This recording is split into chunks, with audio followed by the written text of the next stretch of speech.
But let's talk about Monday Night Raw, Raw 30, or as some may unfortunately have put into their search browser, Raw XXX, and who knows what comes up at that point. But Raw 30, Jim. Oh my God, that's right. You know, that could be misconstrued. Raw XXX. That was the name of the video I saw. Raw XXX. Misconstrued. Misconstrued. Well, there, Pilgrim, I'll say one thing about it. You said the commentators, I don't think James Earl Jones could have narrated this son of a bitch. And now, when I say the commentators suck, let me be a little more clear about it. Because I really thought a lot about it. Yeah, I'll be specific. Corey Graves isn't the problem. And I've not been the biggest fan of his in the past, and he goes way too heavy into the corporate speak, especially when Vince was more active in the past. He's not the problem. And he talks in a voice like this. He's not the problem. The other guy who sounds like he's worried, and he's out of breath, and he's so afraid he's going to be sent home. That's the problem. They don't gel well together because of that voice. He does, yes. That kid looks like the new kid in school that's being bullied and is afraid to speak up out loud. He's not confident yet. No. And the voice also, it doesn't. And, you know, and our friends across the pond know that I love the accents. But he doesn't sound like, you know, Laurence Olivier. He sounds more like, you know, fucking, oh, goddamn, I could have done a great simile. Like Neil on The Young Ones. That's no, if I could remember the goddamn kid's name that played Oliver in the musical, 1968. Oh, Jack Wilde was not Oliver. He was Fagin. The Artful Dodger. The Artful Dodger. That's right. Well, nevertheless, whatever that little fucking puny kid's name was after I've already blown it. All right. And only 6 people would have got the fucking reference anyway, but there you go. So they started it off, and we said that whatever Hulk Hogan does, he's not going to get any on him, right? He's not going to be humiliated. He's not going to be shown in any disrespectful or bad light or asked or expected to do anything that he can't do. But goddamn it, if they didn't give him a bad microphone. He started the whole thing before even the open. Here comes Real American, and here comes Hulk Hogan and Jimmy Hart, and bless Jimmy Hart's little pea-picking heart. He will be 80 this year or next. I've lost track. And he was doing the cheerleading and hopping around. I hope I make it. I hope I'm not a fucking head in a jar like on Futurama by the time I'm 80. And look at Jimmy. He moves better than Hogan does. But anyway, Hogan did the promo from the entranceway.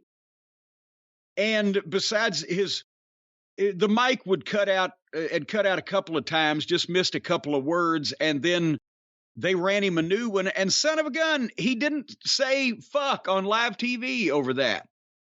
It's almost like he knew better than to do that. But he gave the Raw 30 speech and did, what you gonna do? And they played the music, and Jimmy waved some more. And that was it. And it wasn't bad because you got to see Hulk Hogan and Jimmy Hart, but it didn't set high expectations for, see, that's part of the thing is when they advertise these names, especially so many of them, and we mentioned this on last week's Experience, there ain't enough time for all of them to do anything pithy. But at the same time, people in their minds, they expect they're going to, oh, Hulk Hogan, oh, shit. And he comes out, he talks for 60 seconds and thanks everybody for coming, and you never see him again. Is that a letdown, whether it's live or the live audience or the viewing audience on TV, or are they just happy because, well, he's there? What do you think? I don't know. It goes with Hogan, but it goes with the whole general conversation about the proper way to use legends in wrestling, because wrestling uses them the way no one else in sports uses them. And I mean, there aren't too many great examples of legends returning to TV shows, but usually if someone returns to a TV show, it's not to just be beaten down or anything, or shown to look bad. With Hogan specifically, there was something incredibly humorous about him talking without the mic picking anything up and not realizing it.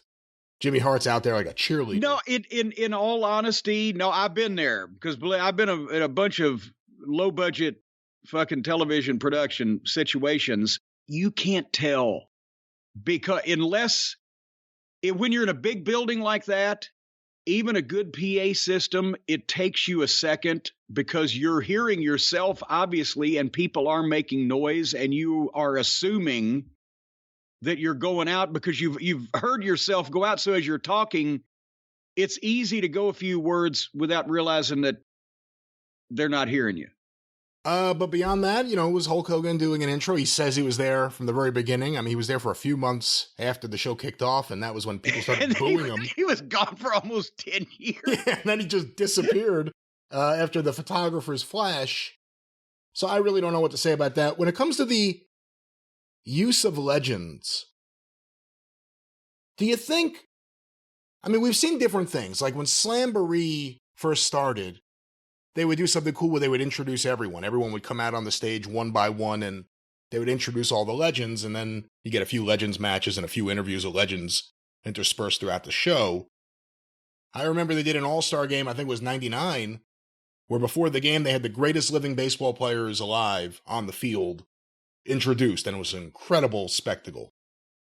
Do you think if you bring a Hulk Hogan back, if you bring a DX back, if you bring anyone, Ric Flair, they have to be incorporated in what's happening on the show?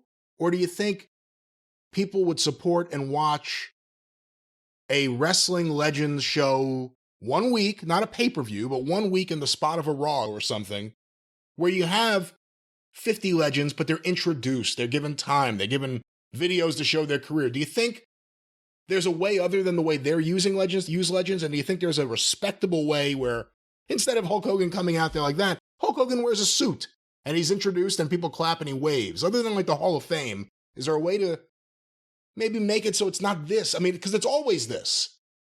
Someone said the other day, the FTR thing where they got beaten down by DX, that was Raw 25. That means the Legends thing we saw in between where the Big Show and Mark Henry got sent off, that was just a random Legends show, but it's always the same legends doing the same things and the same kind of skits, and I don't think it works.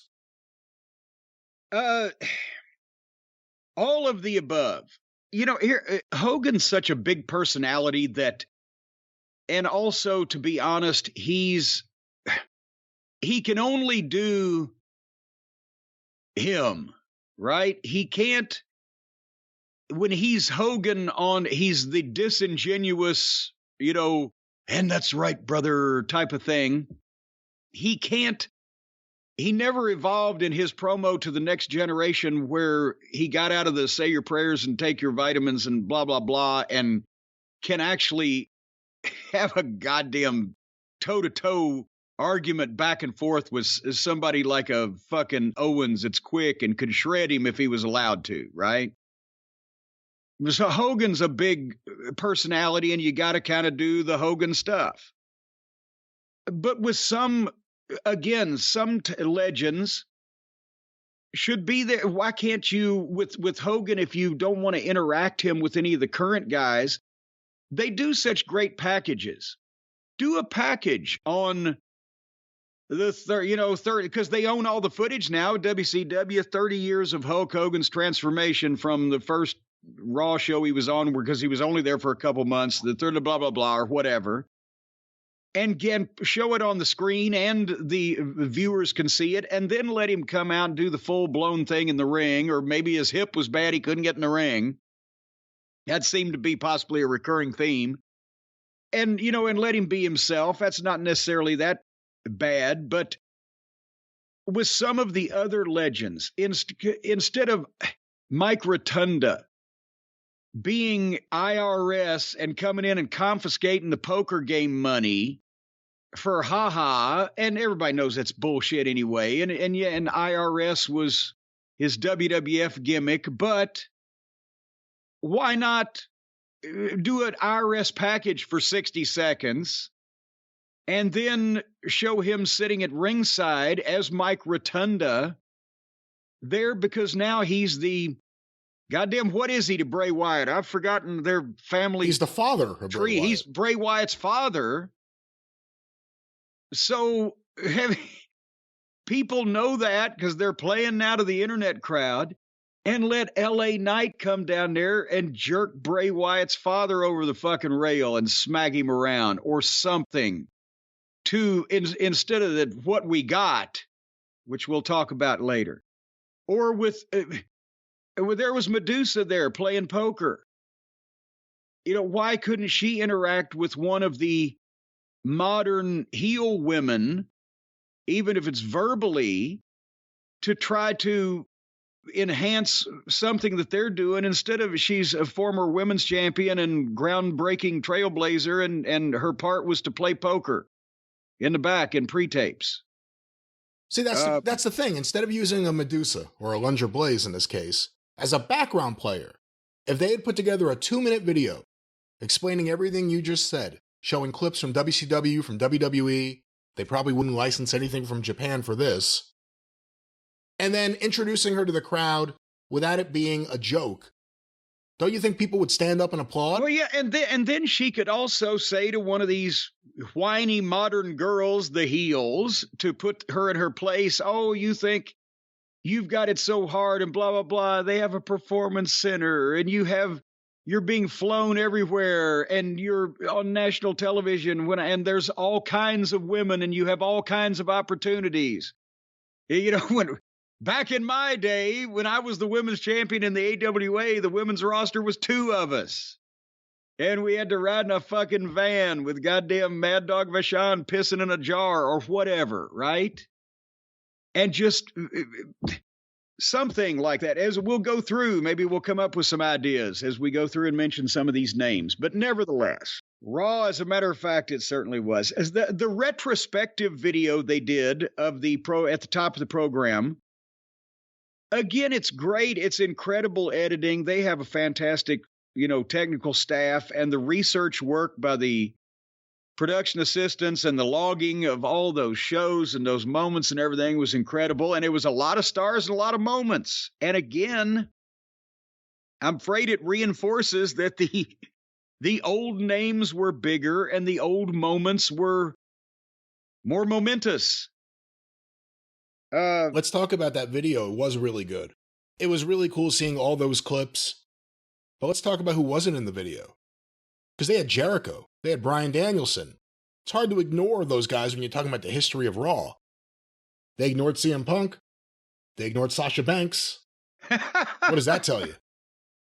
Well, it tells me that I know that they Punk's a big admission. He was a big part of that show for a long time. I mean, the Sasha thing, while that's up in the air, and in all honesty, they got 3 minutes for all the great moments on Raw or whatever. I don't know if Sasha would qualify that strongly anyway. Punk is a different issue.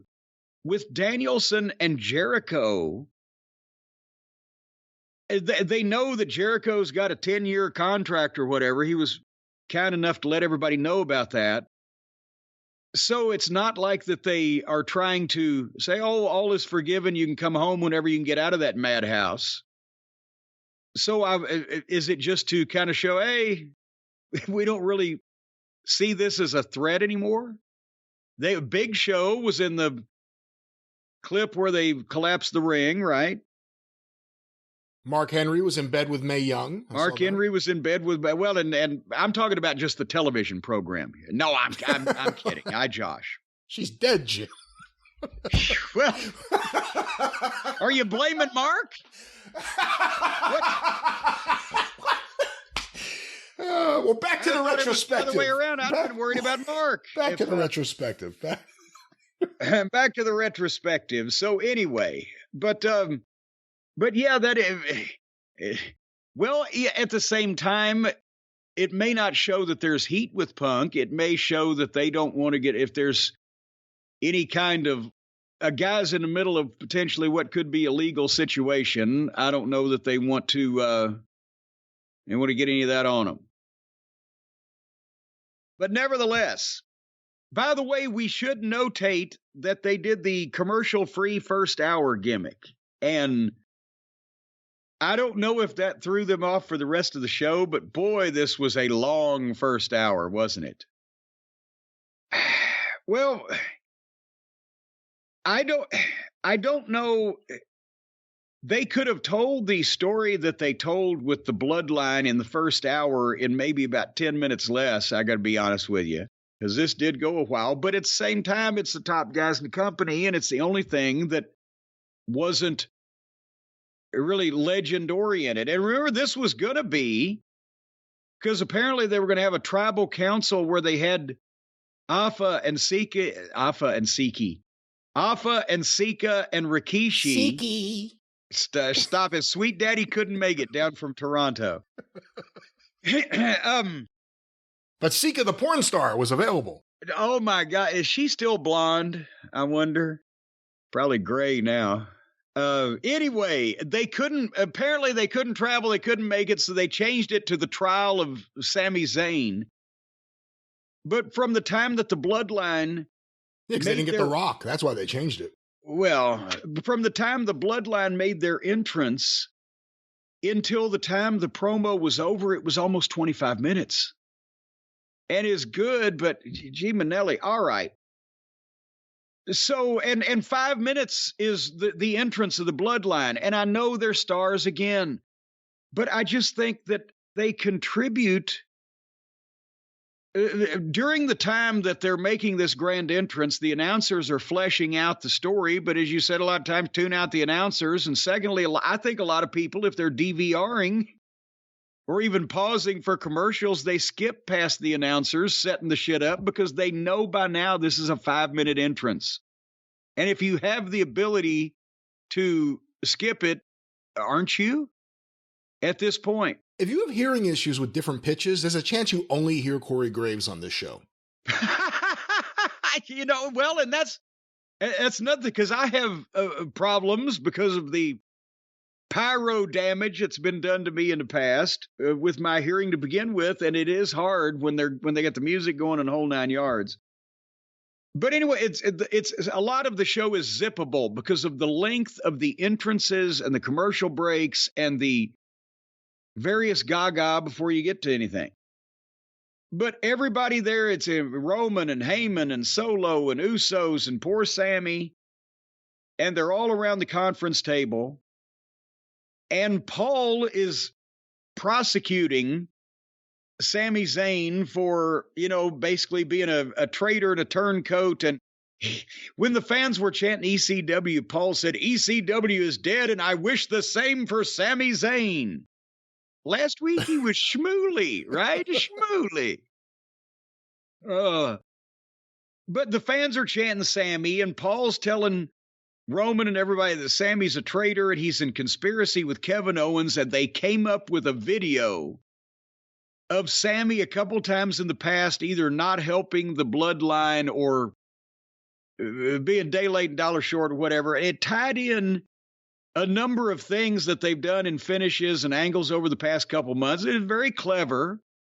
I'd like to think that they meant to do this from the start, but I guarantee you one or two of those enterprising production assistants had to be the one to go back and log all this footage and figure out a way to make sense out of it. Heyman was great. Heyman was fantastic. When he showed, he goes, here's him showing For Life. What does he want to join the NWO? The Horsemen? Yeah. What is this? The Dangerous Alliance? He had to get that one in there.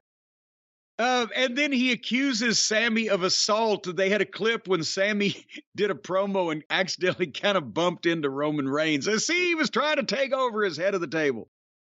And Paul demanded that Sami Zayn be found guilty. I tell you, if he had played the fucking part of William Jennings Bryan in Inherit the Wind, it would have goddamn even been greater. What did they call William Jennings Bryan in Inherit the Wind? What was his name? God damn it. I just watched that the other night. I didn't. Anyway, it was a thinly veiled serialization of the Scopes Monkey trial. So finally, Sammy is he's shitting himself, right? He's looking at all of it, and he says, Paul, it hurts coming from you. All those times you hugged me, you said you loved me. And he did a great job of being indignant at this whole thing. And he doesn't need to defend himself. His defense is he has no defense. This is all just completely made up out of whole cloth. And then Roman gets mad because what the no defense? You won't even argue for this. You won't fight for this. I've given you this. And he sends Solo over to give him the spike. And there, Sami looks like the guy that's about to be executed. He's just standing there, sitting there waiting for it. And Solo's about to give him the spike. And Jay blocks Solo's thumb, catches his arm. And Jay said, wait a minute. And apparently Jay started talking quick. Apparently somebody had give him the Iggy. This needs to move along. Because Jay put together a video and it just pops up. And there is like 5 or 6 things that Sami has done to help them, where he's eaten the Claymore kick for Roman, and he's prevented somebody else from making a save, and he's been there right at the moment.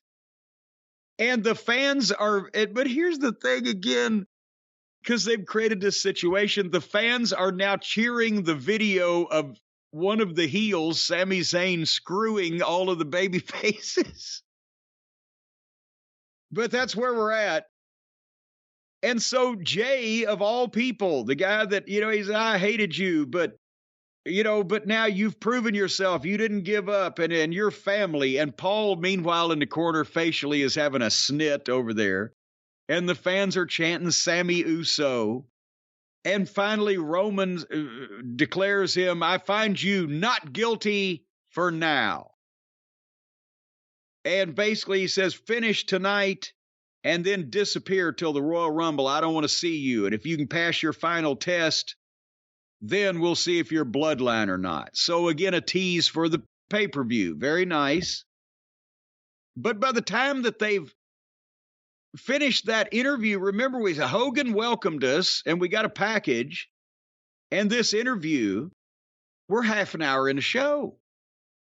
And then we come back from the break and the first match is the Usos. No, it wasn't a break because it's commercial free. They just went to the announcers for a second and come back to the ring. And there's the Usos, and here comes the Judgment Day. And now for the Raw Tag Team title, we got Judgment Day, Dominic and Priest against the Usos. And Ripley and Finn and Sami are in the corners. And again, I'm like, who are the heels? But since all of the babyface tag teams practically they've got are the shits, these are the 2 coolest teams. Why aren't the Usos babyfaces? Even though Roman's clearly a heel, based on everything we've seen, aren't they kind of babyface? Well, but then they can't really be babyfaces if they're hanging out with a heel and Paul Heyman's the wise man and they've been presented as heels for the past 3 years. But that's family. That's family for you. Well, but the people are cheering for them, especially whenever they're on Sami's side. So now I guess they would be in the babyface sympathetic position here against Judgment Day, who are full-fledged heels, apparently. And they worked hard in this match, but at the same point, are you seeing a pattern that we've been talking about for the past few weeks? They start having this match, and the people zone out in the arena. They're kind of sitting there. And part of it because it went a while. Because there's another, I think, 20 minutes of this match of the same people they've seen interacting in the ring for 20-something minutes. And the main problem is on Raw, the interviews are important. The moments, the debuts are important. The returns are important. And then the matches are where everybody just gets ready for the next one of the things I just mentioned. And every once in a while, if somebody breaks a piece of furniture or takes a bump that looks like it paralyzes them, people pop. But otherwise, WWE crowds, they're trained that the matches are the interludes in the drama. So Finn Balor interfered and got ejected at one point. And then I like the story they told in this match. It's just everything's taken so long. Jimmy does a dive and hurts his leg, and everything comes to a halt. And there's a conference, and all the doctors and Pierce, and he's helped to the back. The referee says he can't continue, and Pierce tells him they're going to forfeit. But then Sami agrees to take his place, and then the place wakes up. And Pierce agrees to it, and the match continues, and Sami starts shining. We're 45 minutes into the program now, but now they're actually kind of giving a shit about this. So it's a great, they structured this well. Just took them a while to get there. I thought he may have hurt his knee at first because when it happened and before Sami came out, I rewound it several times. I was watching live just to see how he landed. And then by the time I was back to real TV or real time, Sami was out there. You know, and again, that's the thing is that, you know, they knew they were going to kick it up a notch when they substitute Sami for one of the Usos. And that's the natural place where people should have got more invested. But I'm just saying, it took them a while to get there, especially with what they did later in this program. I don't know what, nevertheless. They did a couple of fucking nice false finishes back and forth. And then finally, Sami and Jay Uso hit the 1D on Dominic, and Sami covered him in 1, 2, 3. And that was great. And it was a great final 5 minutes, as I said. But by the time they did all of that business, it was over 40 minutes from start to finish. But after I saw some of the other stuff, I'm there, well, be thankful for small favors, I guess. Yeah, it was over 40 minutes on a 3-hour show, and it just happened to contain the most captivating storyline they have. So I can't complain too much, although it did go a while, but I like the opening segment.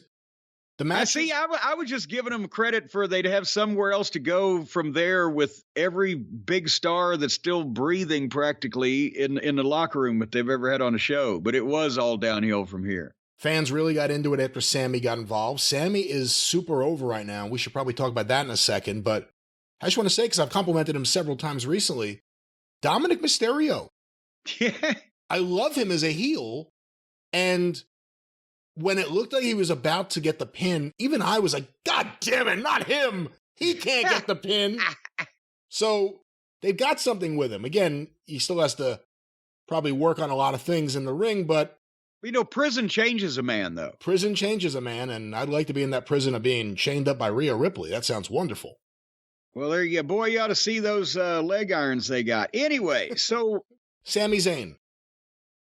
We've talked about how great he's been in this whole thing and how over he is now. Based on how over he is I mean, we've been talking about this every week, but do you see things differently this week than you did last week or the week before in terms of what direction they should go in towards Mania with Sami Zayn?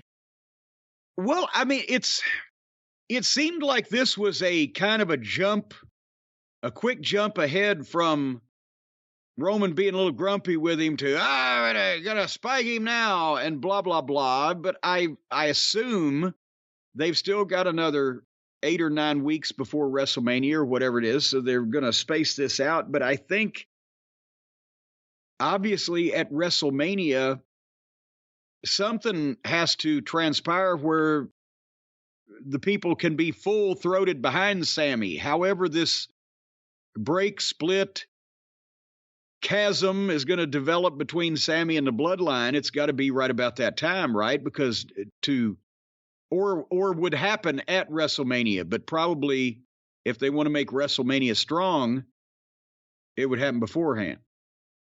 I go back to the question, if Cody wins the Rumble, is Sami in the Rumble? He will, depending on, I guess, how many people else they got in the Rumble, he would almost have to be, wouldn't he? I guess that's the question. A guy featured like that would almost have to be. And we have Owens versus Roman that night, which obviously he'll be involved with. If it appears like the logical thing is getting somehow to Roman versus Sami for one of the nights of WrestleMania, again, how does that affect Cody, who every video they're showing of Cody, I've said it before, and it becomes more and more apparent every week. If he doesn't win the Rumble, something's wrong. Well, I don't think we're getting Roman Sami at WrestleMania unless The Rock is definitely out. The report is The Rock is definitely out. Well, son of a gun, I thought we could count on him. Well, in that case, the report is that The Rock has informed WWE that he doesn't have enough time to get into shape. Goddamn, he looks pretty fucking good when I see him on his television program. He was great standing still. What about when he falls down? Well, that might be a different story. But still, do we see Roman and Sami at WrestleMania night 1 and then Cody? Because Roman will, even if we have Roman and Sami, Roman will beat Sami. And then we have Roman and Cody night 2. Well, I guess the other question is if Sami is this hot right now, and he's as hot as he's ever been, and people really love him, and he's doing a great job with it, how do you get from here to WrestleMania a few months away so that he doesn't lose that? And what do you do with him then? Because you don't want him just to be in a throwaway match. I don't know if him and Owens versus the Usos, just to use an example, would be enough to kind of go with the spirit of everything that's been happening for the last year. The question is, how are you going to use Sami getting to Mania or at Mania? I don't know. They don't pay me to do that. No, in all honesty, I like this thing with Sami and the bloodline because I don't really know exactly. We know eventually what the concept, what's going to happen is that Sami's going to end up on the outs, but we don't know how or who's going to instigate it or exactly what the process is going to be. And because of the things up in the air and the Rock schedule and et cetera, we don't even really know for sure what the matches are going to be at WrestleMania. We need to know sooner than later for promotional consideration. But I like the fact that they've got something that we're interested in and we can't call every step of it. And I honestly, at this point, I don't know what I would do. I know what you can't do. You can't really do the thing now where they jump Sami, bombard him and leave him for dead and the people are sympathetic over it because now he ought to know better because he's been warned because they're already looking sideways at him and Roman was going to have Solo spike him. So it almost has to be something where Sami has the choice to make in the moment and chooses fair play or whatever's right instead of what the bloodline's interests are and screws them in some kind of fashion. And then they have cause to jump him and do whatever. But if he gets beaten down by the gang of people that were about to beat him down, that he's still hanging around, that takes some of his sympathy away and it doesn't look as smart, doesn't it? Well, we will see where they go, but perhaps if Sami is stressed out by this whole situation, we could recommend something that he can ingest, that he could sit down and get rid of these Sunday scaries. Well, and now that the pay-per-views are on Saturday, it could even be Saturday scaries. Folks, our friendly neighborhood sponsor, Sunday Scaries, are back. You've heard about them before, but whether you have them on Sunday or all during the week, it matters not because you can have the perfect remedy for the Sunday Scaries any day of the week. The Sunday Scaries are crap that life throws at us. Well, on Sunday night, we're sitting there on Monday morning. Many of you out there, I understand, I've been told this, and I've read it in several large newspapers, go to work on Monday mornings and have to deal with a bunch of shit through the week that you don't like to deal with, and you look forward to the weekend.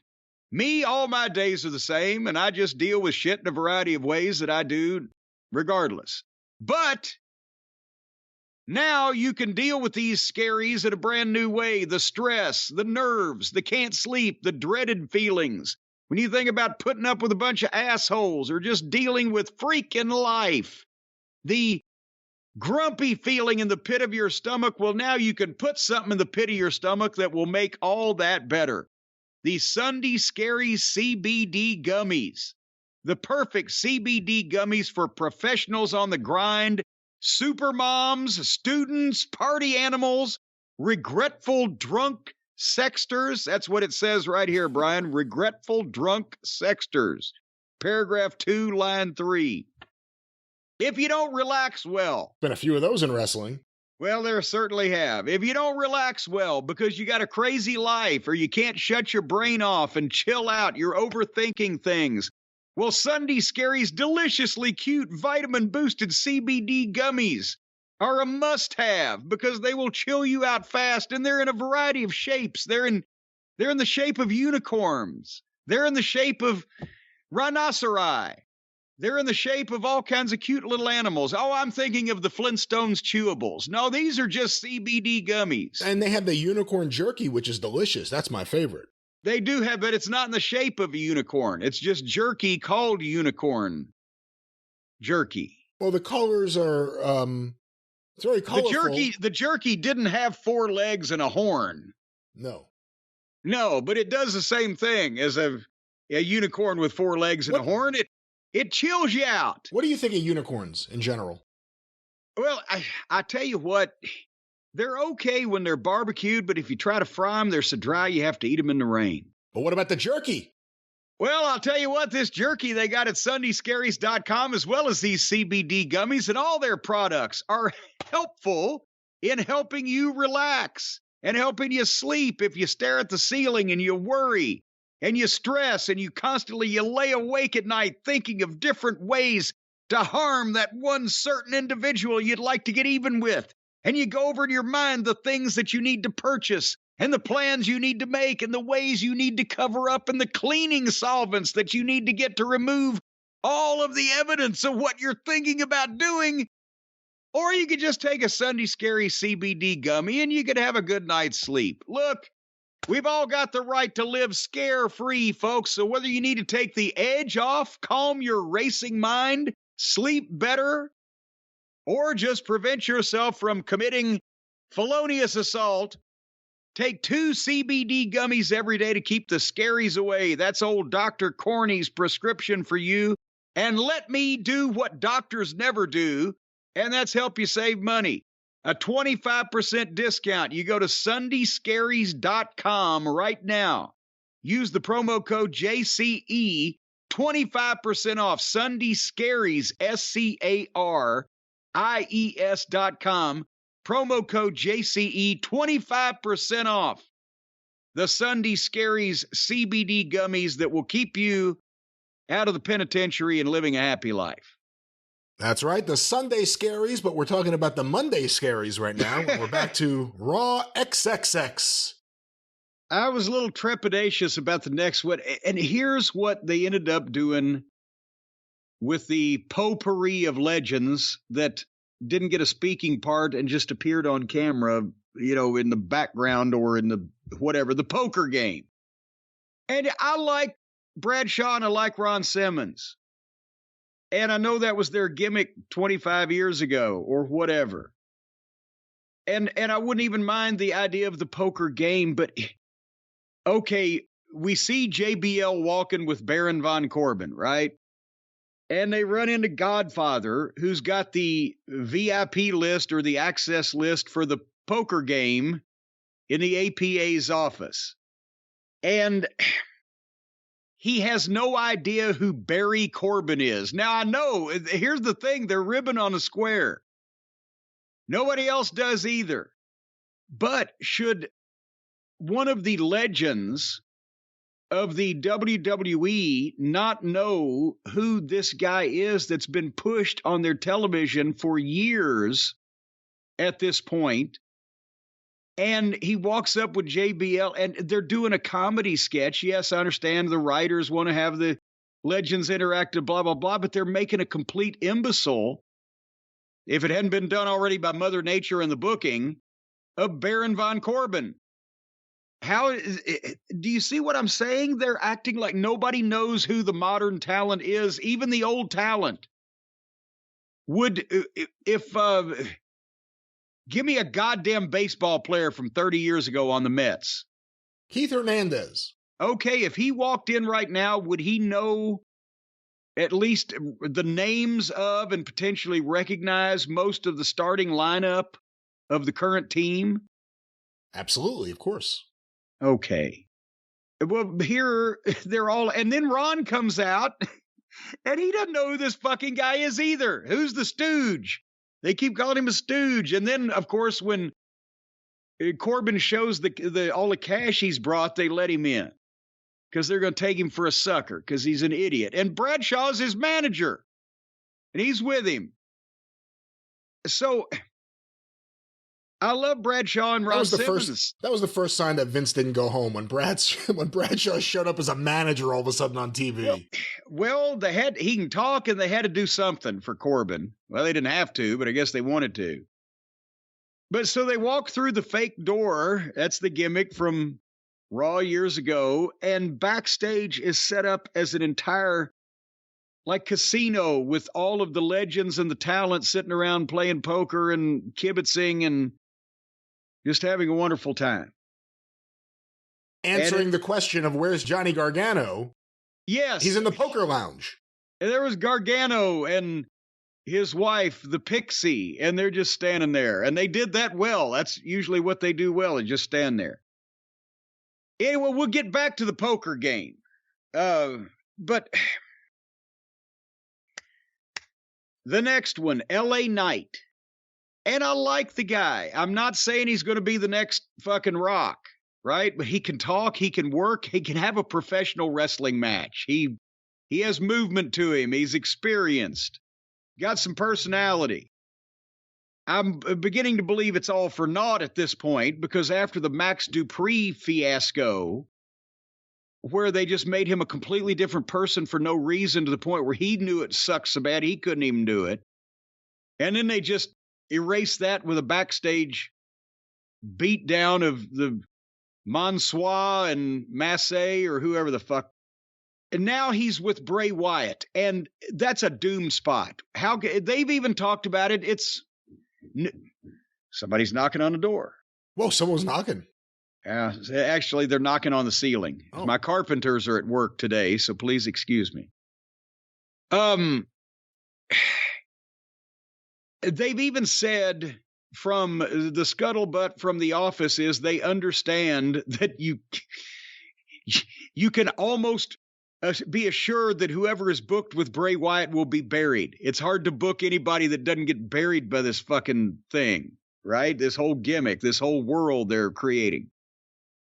So he knocks the legends of a few minutes, does LA Knight, and then gong. The Undertaker's gong, and I sit up, and I open my eyes, and I start sharpening my pencil, and the people, ooh! And that lasts a gong or two, and the Taker music starts, and then it transitions to that fucking Kid Rock, American Badass, his right wing, fake trailer park trash, fucking. And Stace had walked in to look at the poker game and said, "Oh, Jimmy's looking good, Hart, and etc." And then the gong, she thinks she's going to see The Undertaker too. And then suddenly at the same time, when here comes American Badass, we both say, "Oh, no." So did the fans in the arena, if you noticed. Yes. They didn't get The Undertaker. They got Mark Calloway on his motorcycle. With that fucking piece of trash, Kid Rock's right-wing horse shit. And his street clothes. And a motorcycle that came 50 feet down the fucking ramp, or down the aisleway, and then an awkward dismount. What were you going to say? You keep shitting on Kid Rock for his politics. You don't have a problem with his shitty music, just in general? No, the music shits. The music is the shits, but it was overwhelmed and overshadowed by his just shittiness as a human being every time I see him with the fucking fuck Joe Biden, I love Trump, I like to suck his orange dick shit for the past 5 years. But nevertheless, so we don't get The Undertaker, we get Mark Calloway, who walks in the ring and fires up and everything, but it's not The Undertaker. And remember, we said this when we talked about the Undertaker biography and the retirement and the whole 9 yards. In hindsight, the American Badass was a good thing because it made the people nostalgic for The Undertaker. How could I miss you if you won't go away? He went away. And then when they brought it back, people loved it. And from then on, it was gold. We don't want to see the fucking American Badass anymore because it ain't The Undertaker. Didn't Vince even hate it? I don't know. And then, so now LA Knight's on the floor, Undertaker's in the ring, and LA Knight's doing, hey, I agree with you. The locker room is soft. What you said. So I'd fight you right now, and I would send the Undertaker to the Undertaker, but I'll let you live, as he's backing up out of the entranceway. Okay, well, then I know what's coming next, and I have a horrible feeling. And there's a blackout, and spooky music, and the blue light, and suddenly Bray Wyatt is behind LA Knight with the lantern, and the music creeps along, and LA Knight creeps back, and everybody's creeping. And that's when Stacey said, "Is anything going to happen?" And she walked out of the room because she was like, "What the fuck? It's as slow as molasses in January," as Mama Cornette used to say. And finally, LA Knight backs away from Bray Wyatt by getting into the ring and turning his back on the Undertaker. Where the Undertaker grabs him by the goozle and is going to choke slam him. But then Undertaker sees Bray Wyatt, and Undertaker shoves LA Knight to Bray Wyatt, and Bray Wyatt gives him the Sister Abigail. And LA Knight rolls out, never to be seen again. And then Undertaker and Bray Wyatt face off, and Undertaker leans over and whispers something to Bray Wyatt, which is just the talk of Twitter this morning. What could he have said? Probably it sounded a lot better when we went over it in the locker room. You got an easier deal than I ever had. There you go. And then Taker gets on the motorcycle at ringside, and he can't start it. And they keep cutting back to Bray Wyatt because Taker ain't getting the bike started. And you can see one guy in the front row pointing like, you got to do something there. And then he finally starts it, and he rides 50 feet back down the entranceway and stops and turns around. It's the first bad Undertaker segment, I think, ever in the history of wrestling. You should have just put it in neutral and let them push him. Hey, look on the bright side. You know what? Considering how shitty this was in every respect, the wrong Undertaker, the Bray Wyatt stuff, LA Knight is doing as well as anyone could do under these circumstances. And I think he's actually, I don't know if they'll use him. I don't know if it'll go anywhere for him, but the fans are reacting to him. He's starting to get over. They're doing his, I don't know if his catchphrase is yeah or whatever, but they're doing it with him. So they're into him a little bit. He's got good material. He delivers it well. Seems like a tweaked out wrestler. Like you believe he would be a crazy wrestler. But then they keep jobbing him out. So like he does a good job, but it's like the Austin Theory thing. Although he's a bit older than Austin Theory, which is why I don't have as much hope that they'll straighten it out. But he's been great. He's been one of the highlights of WWE programming. As bad as the Bray Wyatt stuff is, he's good. But now think about this.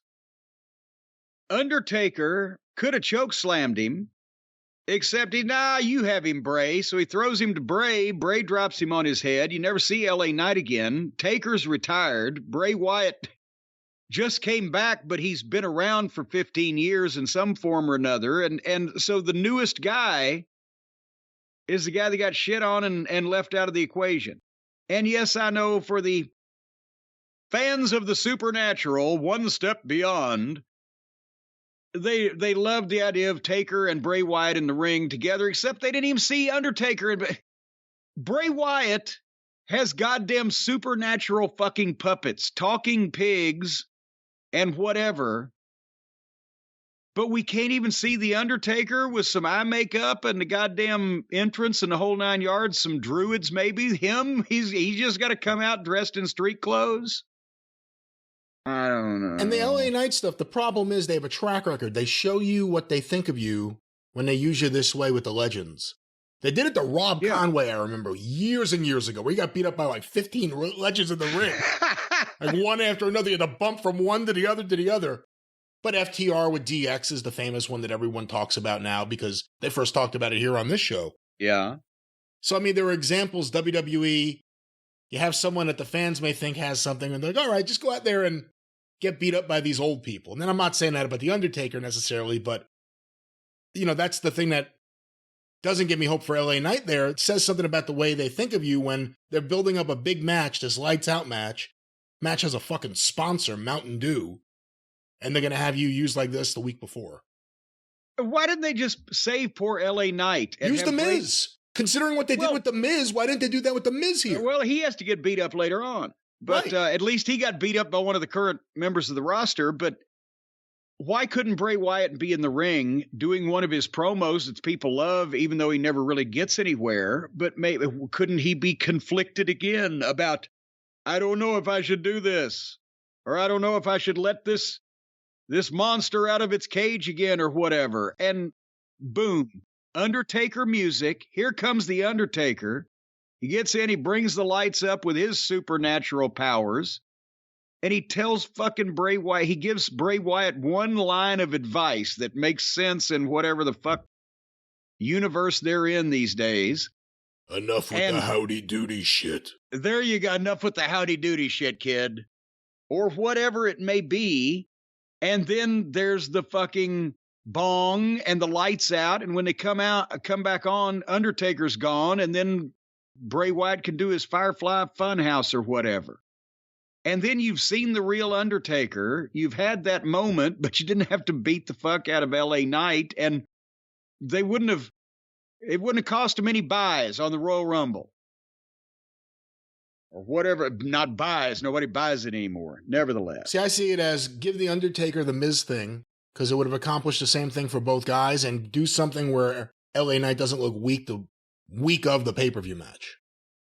Well, he's looked weak the month of the pay-per-view match, because how about did you love the Dallas Page interview? I must have missed the Dallas Page interview. There wasn't one. Diamond Dallas Page,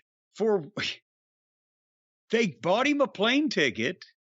They flew him in. They put him in the poker game, and you never even heard him speak. He was playing poker with Medusa, who you also saw for that brief moment.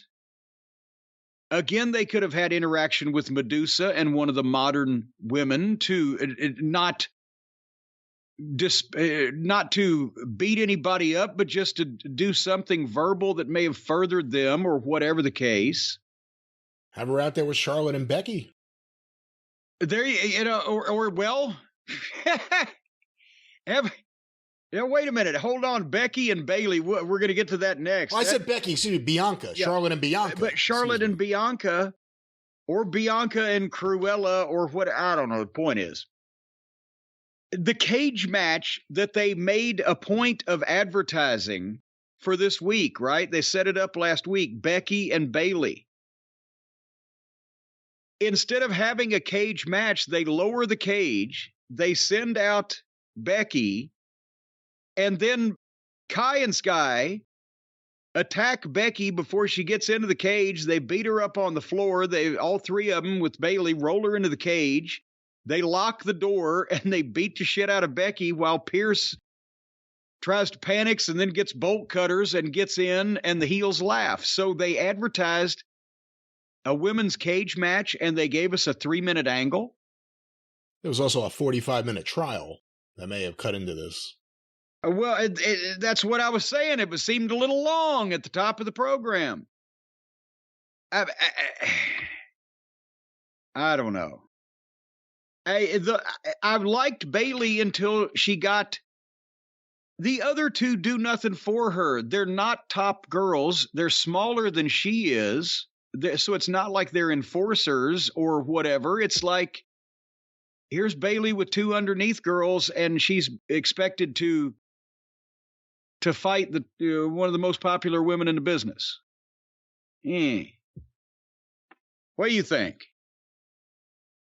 I think I was kind of interested to see what they would do with the match, and there was no match. They did this angle. I'm not as interested in Bailey now as I used to be, if that was the question. And a lot of it's based on usage. Yeah. There wasn't really a question there as much as just a moan. Okay, now we get to the DX segment. And this took a while. They had plenty of time for this one somehow, even though the cage match got rushed. 'Cause again, this is a 3-hour program of interviews and entrances.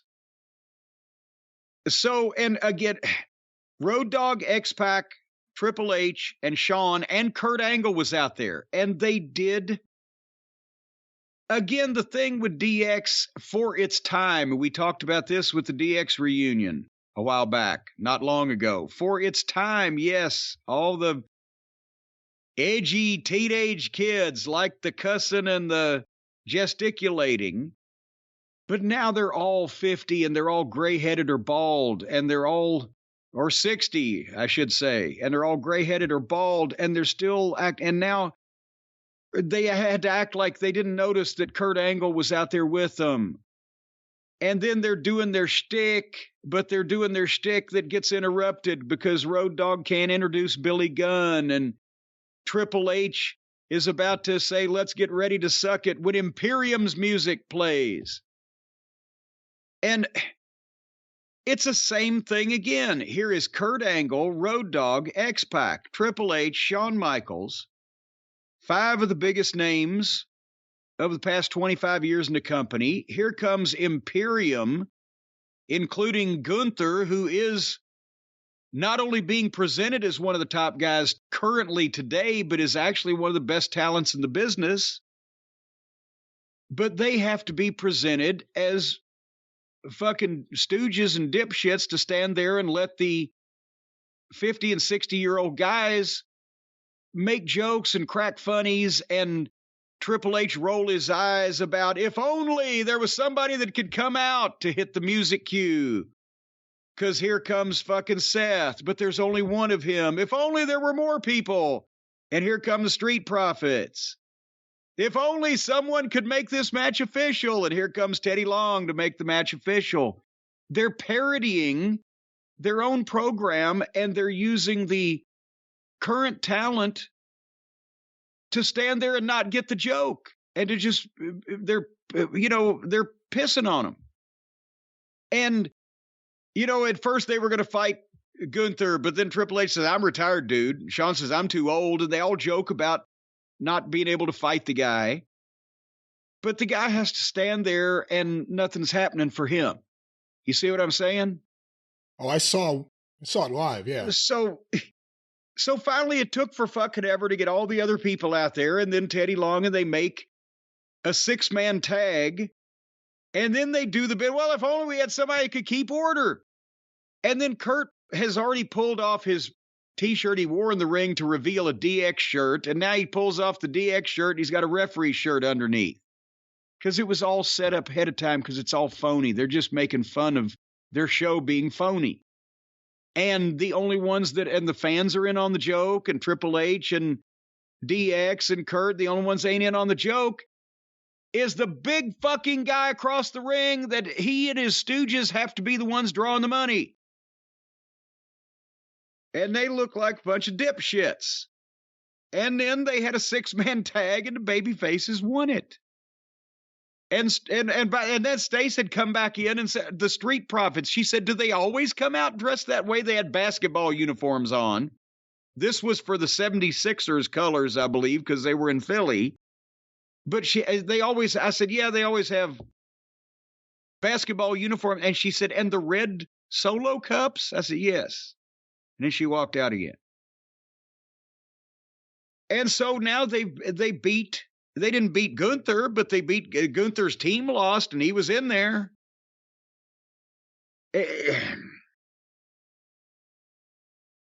Your thoughts? Oh, I mean, I don't want to shit on everything, but I hate the DX brand of comedy. It's a unique brand of the WWE brand of comedy that is especially terrible. Gunther's involvement in all this, I'm glad he was able to appear on Raw for this. I remember thinking a few months ago when DX had their reunion, I hope this isn't the last time we see DX. All kidding aside, that was 4 months ago or something. They had a reunion. Now they're back with another reunion. I mean, the show started strong. Whatever you want to say about the long trial segment, people were into it.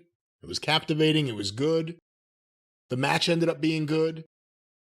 But I started getting to a point around here where I was like, I don't know how much longer I'm going to go. And for the record, I fell asleep at 10 o'clock and had to watch the rest the next day. Well, we were right there at about 10 o'clock by this point. What would have hurt if DX had come out and done all of their stuff and they're, done their promos that people want to hear, and then Imperium come out and Gunther got up in Triple H's face and say, you're an executive around here now, so I'll talk to you. I don't care about the rest of your clown show friends. Shawn Michaels, if you look sideways at me, and I know you probably will, no matter how you look at me, look sideways at me, I will chop you into insensibility, and X-Pac, I'll break your neck and whatever. And have a face-to-face with Triple H about how he needs to be, Gunther that is, the top guy in this fucking company, and Triple H better get with the program and start menacing them and let the current guys, Seth Rollins and the Street Profits, if it has to be, come out and save a potential bad situation with a guy that's had heart problems and several other people that have injuries and are retired in their 50s from Gunther and his stooges. And then they have them. Instead, the senior citizens have made these other guys look like nerdy dipshits and then bring in the stooges to do their light work. I don't know. There was more poker.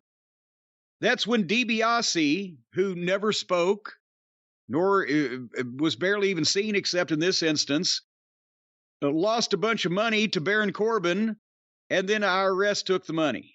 And Ron Simmons said, damn. And we were almost 2 hours into the show. He took all the money. The IRS came and took all the money. He gave him back one bill. It's just bad comedy. This is Vince comedy. This is Vince comedy. Wouldn't there have been any kind of young baby face that Shawn Michaels may have come out and given a heartfelt coaching speech to about how I was my own worst enemy, but I straightened up and people counted me down, but I came back and you can too, or something like that? Or is there not, who did the last upset on the program? Is there not a way that X-Pac could have not? Oh. Well, yeah. Is there a way that X-Pac could not have congratulated a kid like Ricochet for that big win that he got? What? Take your legends and let them do their stuff, but apply them in a positive way to the younger talent, to where they interact like equals. And the only guy they didn't, I won't say Hogan didn't get any on him. Ric Flair made his entrance, came out in Philadelphia in that suit. My God, Rick had such great style and fashion sense back in the 80s. Michaels from Kansas City. No, he looks like a psychedelic cow.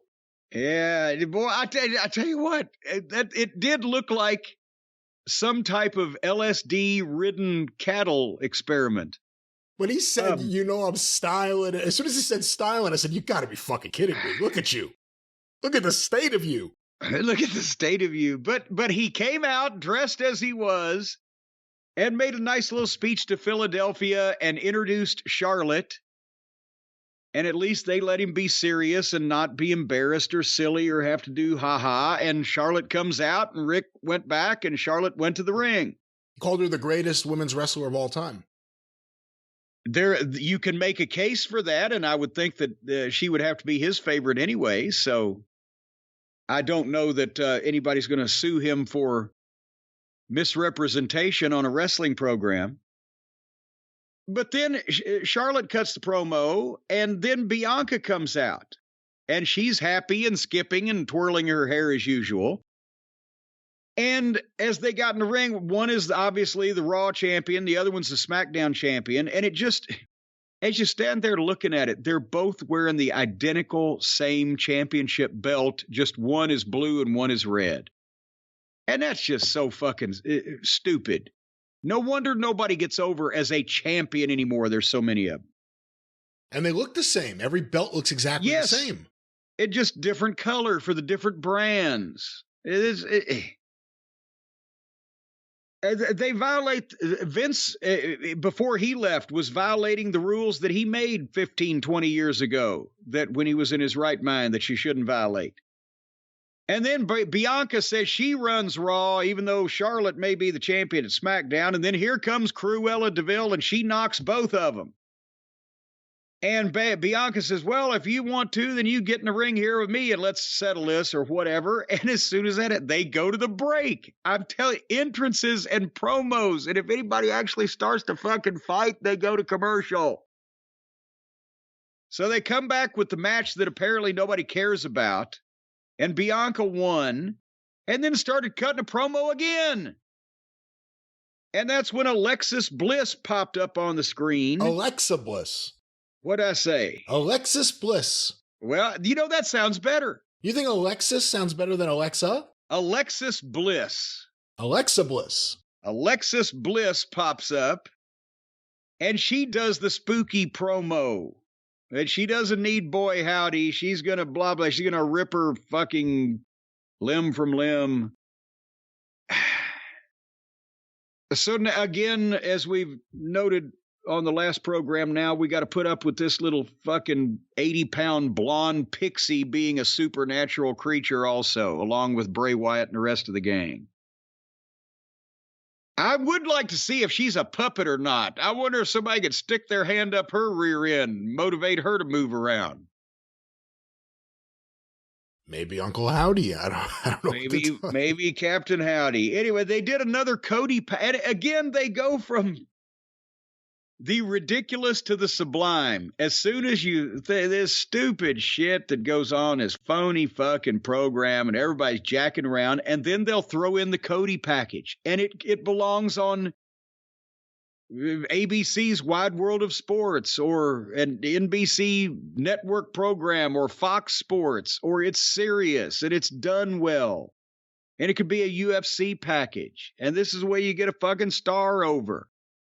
But for whatever reason, they think that not only can you only be serious about one or two things at a time, but that they're convinced, I guess, that all the bad comedy and silly phoniness on the rest of the program doesn't damage the few times that they get it right with something like this. But if they had a program that they in any way took seriously on the rest of it, these packages that already stand out would get even more over because there wouldn't be people going, well, I'd almost believe in that, but the rest of this shit's horse shit. And then they followed that up, Brian, with a package on their brand new video game. What do they call it? WWE 2023K, whatever. The date's in there. WWE's in there. There's a K in there somewhere. You know more about video games than I do. You're on the right path, yes. I'm on the right. Well, guess who the big star and on the cover of the video game and doing the commercial of the video game is in 2023? John Cena. The guy that only wrestled once for the WWE in 2022. It's a rib. That can't be Roman Reigns. It can't even be Brock Lesnar. It's got to. I love John Cena. He's a big star, but that's the problem. He's a big star, but not for them anymore. But that's the only person they can put on the cover of the video game that anybody knows who the fuck they are. Because all the other ones are playing stooges for the senior citizens and the Over the Hill gang. When I put myself on TV in my 50s, it was as an announcer to make matches and then run scared of the wrestlers if they were mad at the matches that I made.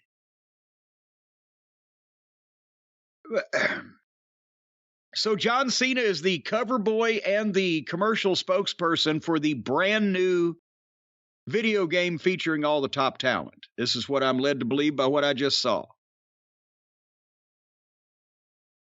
I take a sip of Sprite and move on. Okay. So The Miz was in the ring, and he rants for about 20 seconds about where's my Raw 30 moment? Why ain't I a part of this show? And then Kevin Owens comes in the ring from behind and just boots him in the gut and stunners him. Boom, and down he goes. And then Owens cuts a promo on Roman Reigns and the Royal Rumble, and he got fired up and finished that promo, and just then Miz had staggered up, so he turned around and booted Miz in the gut and stunnered him again.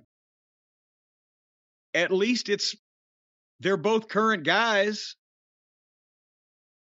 And then it was time for our main event, Brian.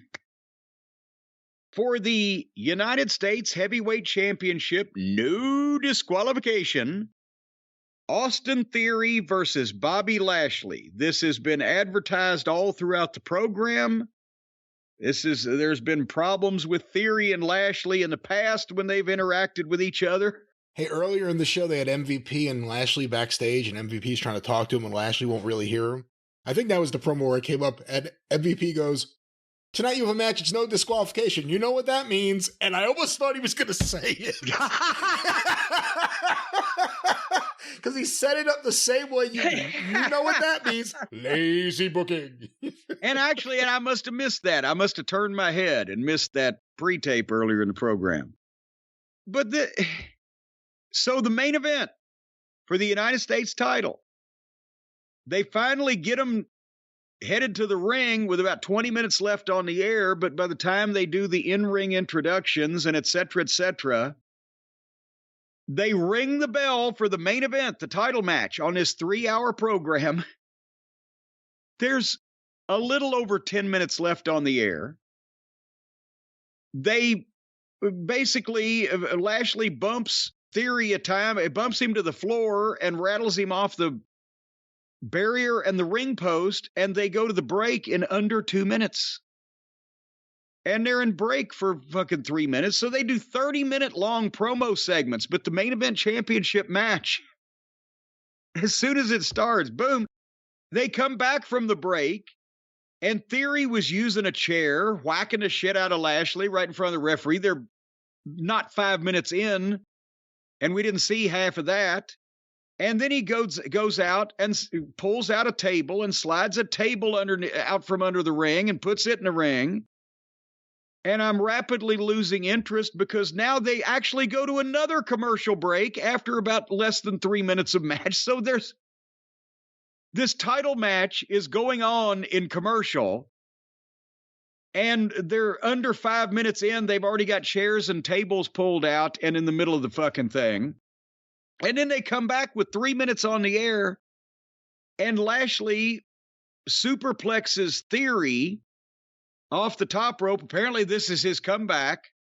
There's 2 tables in the ring, and they do a short little 30-second bit where they tease going through, putting the other one through them, like that's such a big goddamn deal you'd never seen before. And then finally, Lashley just picks Theory up and dumps him through a table, and suddenly music hits. And here comes Brock Lesnar. And Brock Lesnar comes out. Again, I want to stress to you, the main event, U.S. title, 2 main event guys, Theory and Lashley, on the roster, full-time guys currently. So far, their title match, they've seen about 5 or 6 minutes of it on television. Most of it's been in commercial break. And then Brock just comes out and fucking stops Lashley and picks him up and gives him an F5. And then grabs Theory and picks him up and gives him an F5 on top of Lashley. And then my DVR froze because it was the top of the 11 o'clock hour, but I assume since they were already down there, he went ahead and pissed in their mouths. Is that what happened next? I actually don't know because they went off the air quick. My DVR didn't freeze. I got a little bit at the end, but they were off the air pretty quickly. I think they had run out of time. So they had 3 hours, but they don't have enough time for the main event or the angle afterwards. And basically another part-time real star from the previous generation or 2 comes in, and in the space of 20 seconds, beats up both guys in the U.S. title match and leaves them stacked up on top of each other. And they're the young full-time guys, in Theory, the guy of the future. I understand, again, Brock Lesnar will sell you tickets. He's the biggest box office attraction in the business, depending on whether Cena's even in the business or not. But So my closing thought of Raw 30 was